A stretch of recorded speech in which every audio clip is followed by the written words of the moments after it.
Гадәттә, вазифаны җилкәгә алганнан соң 100 көн үткәч эш турында сөйли башлыйлар. Ләкин bir aydan артык вакыт үтүгә карамастан безнең эшләнгән эшләр бар һәм иң әһәмиятлесе безнең алга таба ниятләр, планнар шактый. Шуңа күрә мин берничә сүз үзебезнең эшебез турында әйтеп китмәкче булам, хөрмәтле тамашачыларга, хөрмәтле әдәбият сөючеләргә. Билгеле, без элекке идарәнең эшен дәвам итәбез. Ул инде иң беренче чиратта очрашулар, кичәләр үткәрү. Тукай клубында атна сайын кичәләр үтә. Беренчесе аның булды юморга багышланган, икенчесе иллюзия остасы Альберт Гаделшаның иҗат кичәсе. Бу кичәләрне оештыруда драматург һәм шагыйрь Хәбир Ибрахим бик башлап бирде. Икенче кичә менә яшь шагыйрьләргә багышланачак. Бу инде шулай Тукай көннәре уңаеннан, Шигърият бәйрәме уңаеннан, ул мәхәббәттән кала тагын яну бар дип атала. Ана Йылдыз Миңнуллина әзерли, анда яшь шагыйрьләр чыгыш ясаячак. Һәм без әлбәттә тамашачыларны да күбрәк яшьләр арасыннан эзлибез. Әдәбиятка кызыксыну уяту җәһәтеннән дә һәм гомумән әдәбиятка яшьләрне тарту җәһәтеннән дә бик файдалы булыр сыман. Очрашуларга килгәндә исә менә без күптән түгел генә Барда районында булып кайттык. Анда Рәшит Ягъфәров укулары булды. Күренекле шагыйребез, фольклорчы Рәшит Ягъфәровның иҗатына багышланган кичәне якташлары бик тәфсилләп, бик җентекләп үткәрделәр, бик яратып. Анда инде алар үзләрен гомумән үз якларыннан чыккан әдәбият сәнгать кешеләрен бик хөрмәтли беләләр. Без аның туган ягында булу белән бергә татар әдәбиятында күпмедер заманча татар әдәбиятында аларга җиткерү юлында күпмедер бер адым ясадык дип уйлыйм. Әлбәттә, шушы гомер бәйрәмнәре безнең күренекле язучыларыбызның шулай ук бик матур үтә. Без инде читкә чыгабыз. Менә Әлмәттә Клара Булатова, Мөслимдә Шәмсия Җиһангированың иҗат кичәләрен үткәрдек. Һәм кая барсак та сөенәбез. Шагыйрьләребезнең, язучыларыбызның туган якларында абруйлары зур. Җитәкчелек арасында да, халык арасында да. Менә тиздән хәзер без барачакбыз. Шулай Фуат Садриевның, Татарстанның халык язучысы, 80 яше тула. Мөслимгә, аннан соң Баулыга, Рәшит Әхмәтҗан иҗат кичәсе. Алда, әлбәттә, планнар зур әйткәнемчә, менә мин инде теге Кырылтайда ук үземнең программ чыгышында әдәби тәрҗемә мәркәзе төзү турында сөйләгән идем. Бу юлда эш бара, ләкин бездән генә барса тормый. Дөресен әйткәндә, хәзер бит заманы шундый, акчага барып төртелә. Бу эш инде ул әлбәттә бүген генә башланган эш түгел. Совет вакытында тәрҗемә эше инде ул дөресен әйткәндә шактый бик системалы рәвештә бара иде. Аннан соң ул бераз эзелеп торды, ләкин без аны башлап җибәргән идек инде. Менә Роза Туфетулованың Гөлсем романы Төрек телендә, татар теленә чыкканчы ук нәшер ителде. Татар телендә ул Язмыш җиле дигән исем белән чыкты. Хәзер анда Тәүфик Әйдинең Төркиягә һәм гомумән Төрки республикаларга, Төрки илләргә сәяхәте турындагы язмалары китап булып дөнья күрәчәк. Шулай ук төрек телендә безнең 30 язучының 30 хикәясе менә шушы соңгы 20 ел эчендә язылган антология булып нәшер ителәчәк. Аны инде тәмамлап килә тәрҗемәне Фатих Кутлы. Шулай ук бу Төркиядә зур резонанс алыр дип уйлыйм һәм безнең хәзерге татар әдәбияты белән алар ныклап танышырлар дигән өмет бар. Шулай без әлбәттә бүтән телләргә дә, бигрәк тә инде рус теленә тәрҗемә итү өчен дә күз уңында тотабыз. Һәм иң тагын бер приоритет төрки телләргә тәрҗемәләр. Казаклар белән сөйләшүләр бара, үзбәкләр белән. Бу эштә әлбәттә мин безнең вәкаләтле вәкиллекләрне республиканың консуллыкларына да җәлеп итәргә тырышам. Безнең әдәбиятны сөючеләр онытмагандыр, Яшел камень янында шәхесләребез дигән тапшыру без YouTube'ка чыгара башлаган идек һәм социаль челтәрләргә. Хәзер бу эшне без яңадан башлап җибәрмәкче булабыз. Әлбәттә, аның форматын без уйладык, ләкин ул эш дәвамында тагын да камилләшә төшәр дип уйлыйм. Biz başta менә шушы тапшыруның беренче блогын әлбәттә үзебезнең борынгы әдәбиятыбызга, халкыбызның тарихы белән бергә сипләп таныштырырга уйлыйбыз. Һәм икенче кысымында инде ул хәзерге әдәби процесс, Язучылар берлегенең эше, һәм өченчесе яңа чыккан китапларга күзәтү. Аны Татарстан китап нәшрияты директорының урынбасары Айдар Гимадиев алып барачак.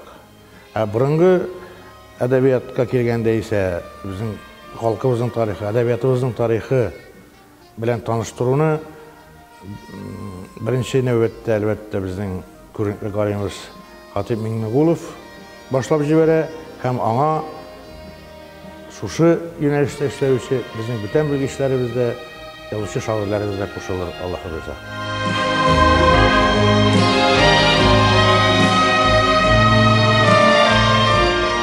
Хатип абый, гомумән урта яшьтәге дип әйтик, иҗат әһелләре, мөгаллимнәр сезне остазы дип саный, шул исәптән мин дә инде безнең менә бу YouTube каналына биреләчәк тапшырулар циклының быелгысын башлап җибәрәбез сезнең белән. Һәм инде безнең тематикабызда сезгә бер мөрәҗәгать итүдән Сәйф сарае дигән безнең мәшһүр фәлсәфи шагыйребезнең быел тууына 700 ел тулып килә. Аннан соң инде менә минем кулымда дөрестән дә бик кадерле китап. Без студент чакта да шушы китаптан Сәйф сарайының кимлеген белдек. Һәм аның чыгу датасы да 76 елда чыккан икән. Ул мин беренче сыйныфка укырга гына кергән вакыт, менә ничек гомерләр үткән. Һәм инде мин үзебезнең караучы, безнең менә бу YouTube каналында безнең тапшырулар белән танышучы, яратып карап барачак дип өметләрем, яшьләргә мөрәҗәгать итәм.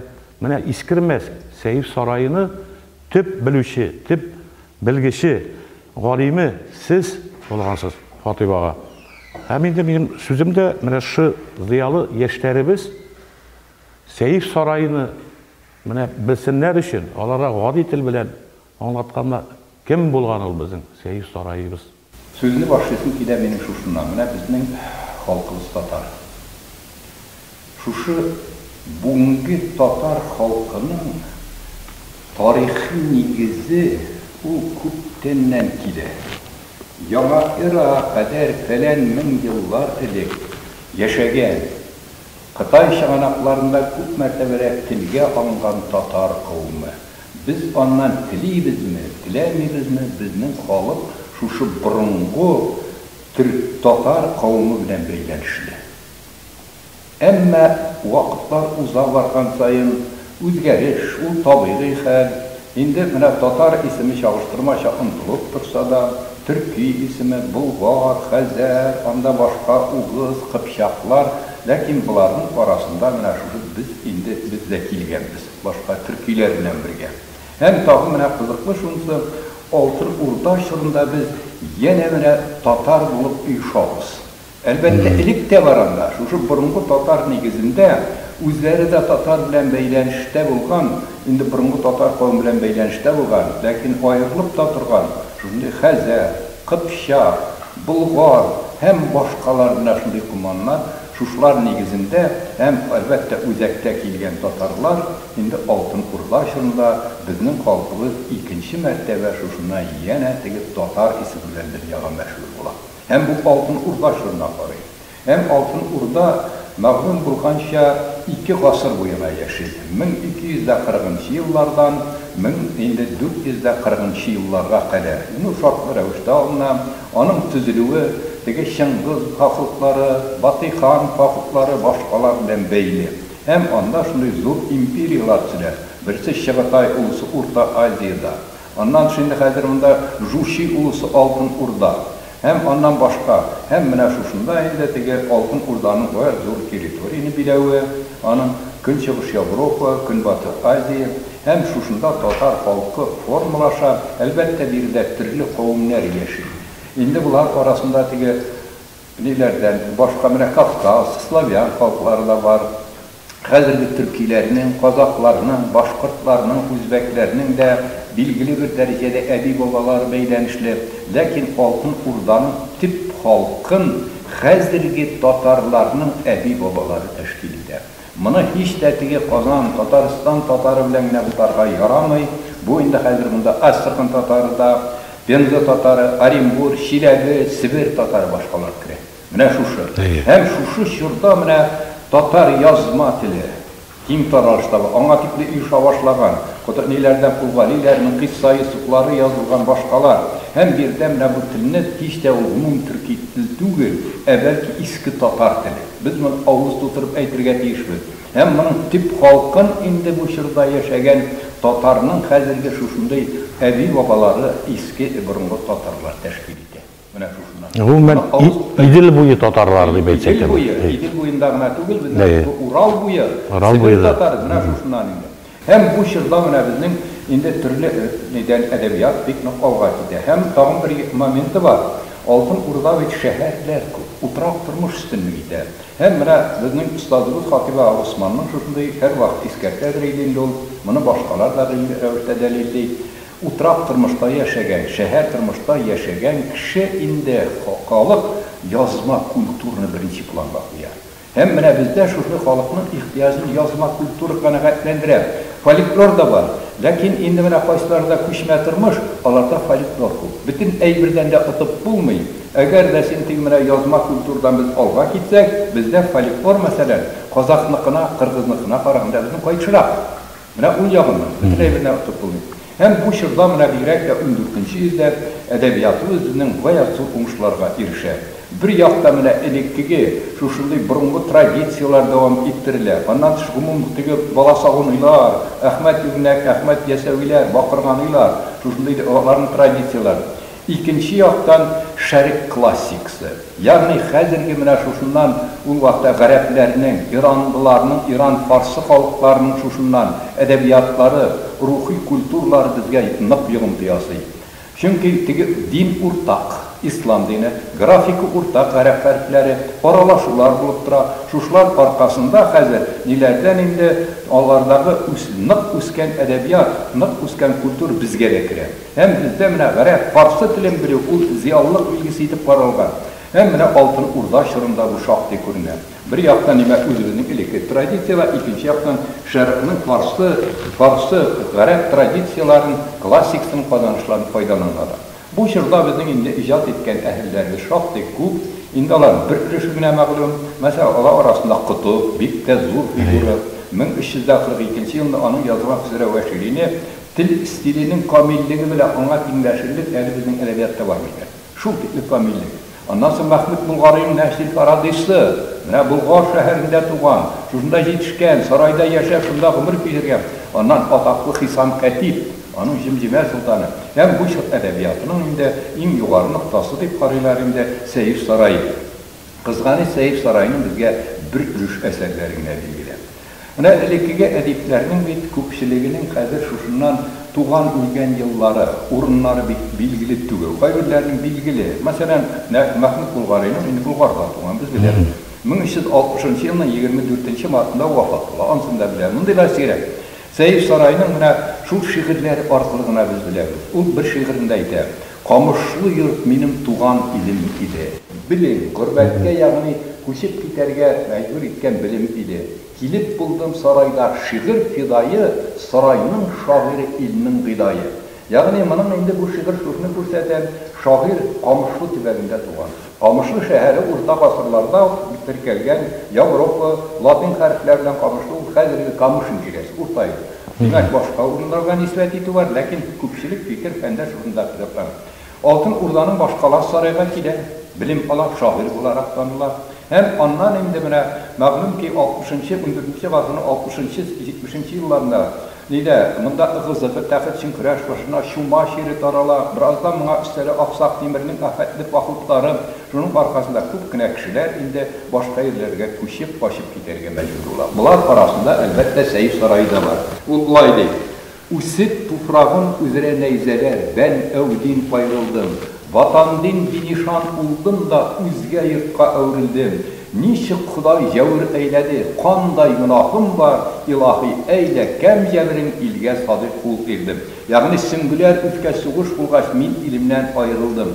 Ватанымны ташладым да башка ил кешенә әвердем. Ни өчен Худай Тәгалә миңа шушындый җәзаны бирдең? Югыйса мин илемә тугрылык ул идем ди. Илем ди, ватаным ди.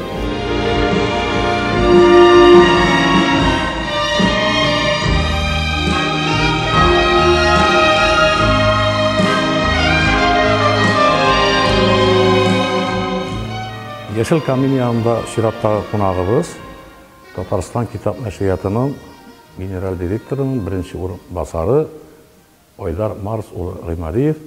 Oydar Tuğan, sizin bilen indi biz şoqtaydan tanış, hem şunday suyunishli yangi kitaplar bilen o'zimizning yosh o'quvchilarimizni tanishtirish, tag'inda ko'ngilga maslahat bo'lar.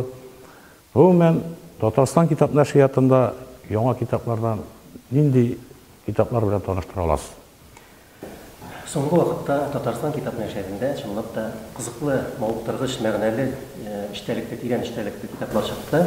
Матур бизәлешле китаплар. Әйдәгез алайсам, менә хәзер мин сезне шуларның иң кызыклары белән таныштырып китим. Бу Гөлнара Хайдарованың Аю баласы Тәп-Тәп дигән шундый бәрәкәй генә китабы. Менә шундый кызыклы дизайн белән киселешле, бу үзенә күрә үзенчәлекле шундый. Матур итеп бизәлгән, Влада Семенова дигән рәссам аны шундый матур итеп бизәгән.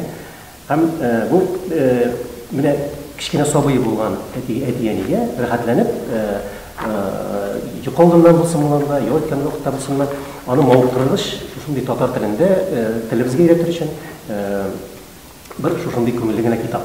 Затлы күчтән эштәл ул. Затлы күчтән эштәл ул. Моның өчен балалар бик сөенә. Мондый китапны күрүгә, аны әйтәм ишмәтә, рәссамы да, бизәлеше дә калганы да дигәндәй. Ondan sonra bizim bugünkü mizgilde, bugünkü minutllarda Tataristan Kitap Nəşriyyatı kibitlerinde en çok soralan kitapların birisi bu. O da olsa Başlatqıçlar Oyunlar degan kitap. O Zile Qısıdninova әзерләгән, anlatıcı işinde Salavat Köprü jurnalı qatnашында эшләгән. Bu баланы уйнатып кына калмый, bu аны тәрбия яктан үстерергә, аның интеллектуаль мөмкинлекләрен, тактиль мөмкинлекләрен һәм башка бик күп сәләтен үстерергә өйрәтә торган китап. Моның үзенчәлеге шунда, бу бер генә төрле түгел. Аның ул менә педагог яктан бик нык яхшылап уйланып эшләнгән һәм бик матур рәсемнәр белән эшләнгән китап. Kim etmişti? Mantıki, logik yaktan da balanı üstürü zihnin bitindi. Bir gebet var mı? Ben kızgı şunda bu ehemmiyeti. Bu balanı uyun aşağı iletti. Uyun aşağı terbiyeli o, hem televizge iletti, hem kalganına. Mene o şu usulunu saylagan, hem bunda hatta kitap azaganda, eğer indi otağına cevabını bilmeyken, bunda başlatqıçlarının indi cevapları da bitirilir bunda. Halde gadi, hem kızıp ötüp işlengen birimler, şu an böyle bu kitap ne yapasa, böyle şu an böyle atanalardan sıra balalarda bu kitaplar, en kızık kitapların birisi bu. Yani bunun yaş neyi de var iken, değil mi? Türlü yaş kategoriyaları bilen? Yaş kategoriyası var, bu yani tuvandan alıp 0 yaştan başlayıp 10 yaşa kadar bu balanın formalaşkan vakıtı bu. Kiçkine sabinin alemine, belki yemek avaz aşkına balanın şəxs bu hükmedir formalaşığa getirgen bir şunday yeşiller için paravan kitap. Ondan sonra Cevdet her zamanlık qanatlı qaharman degan Cevdet abini barımızda biliriz indi. Tanılgan, məşhur bizim ədibimiz.